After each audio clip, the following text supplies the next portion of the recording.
Houston, we have a problem. Anyway, today I'm at the helm with Carl and his brother Larry in Snapdragon. I want to give you a live update. It's July 6th, right? We should, it's the 6th, yeah. Yeah, I should have been off the boat today. Today should have been my last day. Shoulda, woulda, coulda. Anyway, I think we're learning the systems on the boat. I don't know if how many of you guys have seen the movie Apollo 13. Yeah. We have Houston. We have a problem. Here's a few second clip of it.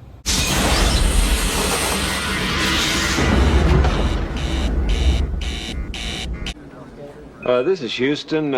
Say again, please. Houston, we have a problem. We have a main bus B undervolt. Quiet down. Quiet down. Let's stay cool, people. Procedures, I need another computer up in the RTCC. I want everybody to alert your support teams. Wake up anybody you need, get them in here. Let's work the problem, people. Let's not make things worse by guessing. Confirmed. We're seeing the same, 13. Can we review our status here, Si? Let's look at this thing from a standpoint of status. What have we got on the spacecraft that's good? Well, fortunately, we're not landing on the moon, are we?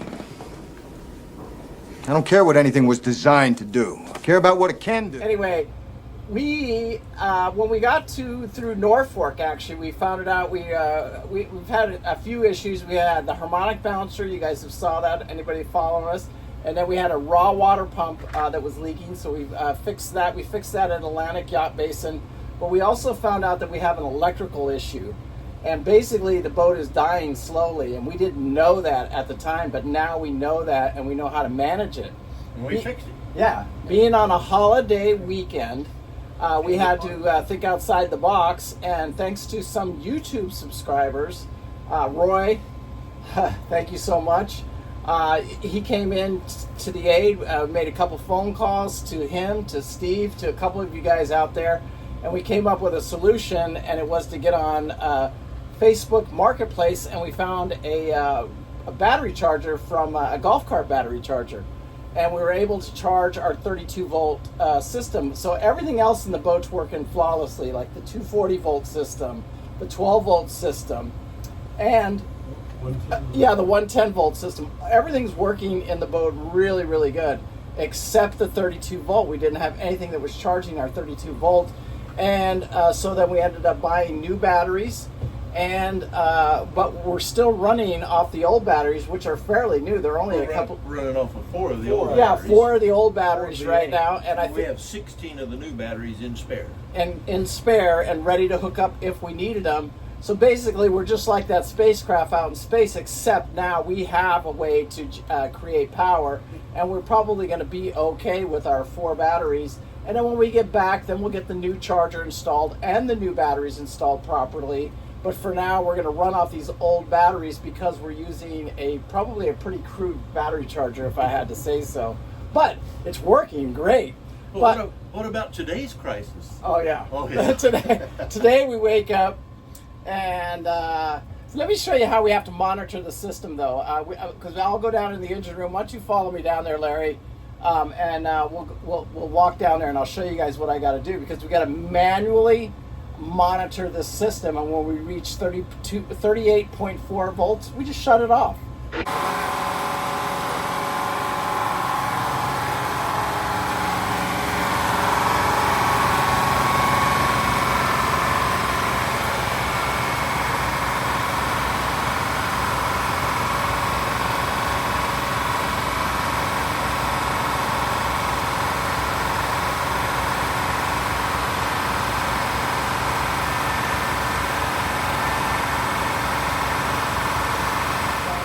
Shut off. We just pull the plug on the charger, shut it off, and then we'll run for a couple of hours. And we also now know to shut everything off that's 32 volt.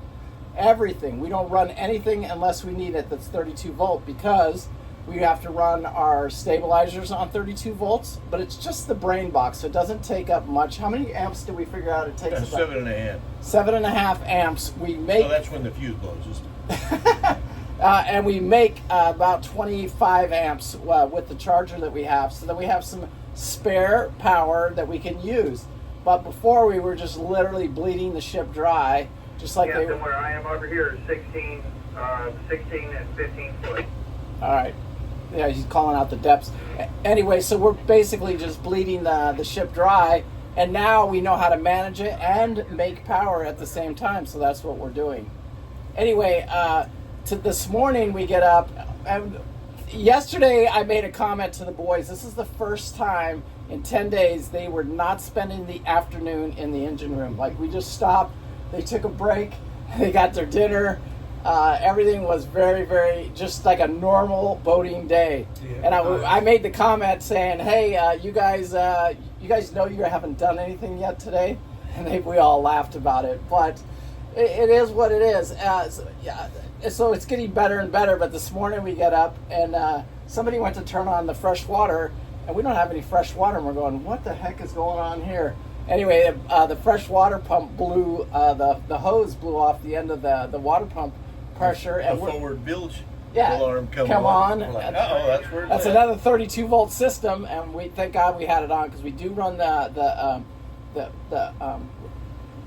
bilge pumps off 32 volt, and we run the stabilizers off 32 volt. We run the lights, the running lights off 32 volt.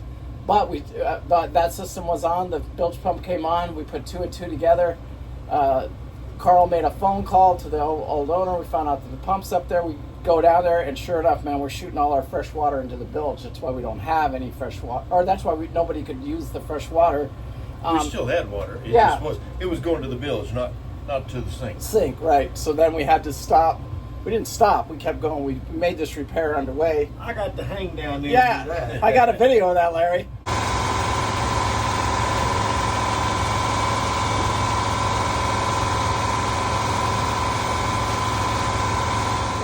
Anyway, Larry had to go down there and put his head down there, and basically we just cut a piece of the hose off and then just put 2 new hose clamps on there. 2 new hose clamps, cleaned it up, and I think we're just fine. Yeah, I think we're just fine now. We're that means we get hot showers tonight. Yeah, we hot showers tonight, guys. Larry, can you turn the hot water heater on? Anyway, just wanted to give you guys this live update on here. We were going to go out right here at the Beaufort. Am I saying that right, Carl? Beaufort Inlet. But we decided to run down to Cape Fear here. It's about another 90-mile run down to Cape Fear, and then we'll shoot out the other side, because the weather's going to be much better tomorrow. I don't think the weather would have been that bad today. It's not too bad today. But tomorrow's supposed to be even better, and then we'll jump out there for a couple days, go ahead and finish this up and take it on into Florida.